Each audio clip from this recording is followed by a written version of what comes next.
தமிழர் ஆட்சி பார்த்துட்டு இருக்க எல்லாருக்குமே வணக்கம். இப்போ தேனி சைபர் கிரைம் அலுவலகம் சீமான் அவர்களுக்கு ஒரு முக்கியமான விஷயத்த சொல்லியிருக்காங்க. அது என்ன அப்படின்னு பார்த்தீங்கன்னா, அவங்க சீமான் அவர்களுக்கு கொலை மிரட்டல் விட்ட அந்த நபரை கைது செஞ்சிருக்காங்க அப்படின்ற மாதிரியான விஷயங்கள் இப்போ வெளியே வருது. அந்த புகைப்படங்களும் இப்போ ட்ரெண்டிங்ல இருக்கு அப்படின்னு நம்ம சொல்லலாம். என்ன அப்படின்னு பார்த்தீங்கன்னா 10க்கும் மேற்பட்ட மாவட்டங்களில் வழக்கு பதிவு செய்து சைபர் கிரைம் ஆணையத்திலும் வழக்கு தொடுத்து சென்னை காவல் நிலைய ஆணையத்தில் புகார் அளித்து இன்றுதான் விசாரணைக்காக அண்ணனை கொலை செய்வேன் என்று மிரட்டல் விடுத்த நபரை விசாரணைக்காக காவல்துறை இப்போது கைது செய்துள்ளனர் அப்படின்ற ஒரு செய்தி தான் இருக்கு. அவன் மறுபடியும் கைது செய்ய மட்டும் இல்லாம அவன் அரெஸ்ட் ஆயிட்டான். அவனை இப்போ ஜெயிலில் போட போறாங்க அப்படின்ற ஒரு விஷயம் போயிட்டு இருக்கு. இவ்வளவு நேரம் ஆயிருக்கு நீங்க ஒருத்தர் சொல்லி இவ்வளவு நாள் கழிச்சு நீங்க கைது பண்ணுவீங்கன்னா அப்ப சீமானவர்களுக்கு எதுவுமே இல்லையா அப்படின்ற மாதிரி இருக்கு. ஒருவேளை சீமானவர்களுக்கு ஒரு பாதுகாப்பு கொடுத்தா அந்த பாதுகாப்பு காவல்துறையை அந்த அதிகாரியை அடிக்கிறது, அந்த நபரையும் கைது செய்யறது அப்படின்ற வேலையை தான் இந்த திமுக அரசு செய்யுது அப்படின்றதுல எந்த ஒரு மாற்றமே கிடையாது. நீ அரெஸ்ட் ஆயிட்ட தம்பி, நீ இப்ப தெரியும் நாம் தமிழர் கட்சியோட பலத்தை நாம் தமிழர் கட்சி இப்ப நிரூபிச்சிருக்கு. தேனியில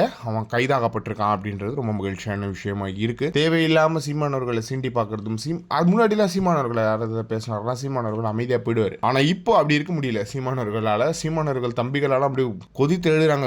நேற்று இடுமோன கார்த்தியெல்லாம் போயிட்டு கேஸ் ஒன்று கொடுத்துட்டு அதுக்கப்புறம் தான் அவன் அரெஸ்ட் ஆயிருக்கான் அப்படின்றது ஒரு விஷயமா இருக்கு. இதை பத்தி நீங்க என்ன நினைக்கிறீங்க அப்படின்றது மறக்காம கமெண்ட் பாக்ஸ்ல சொல்லுங்க.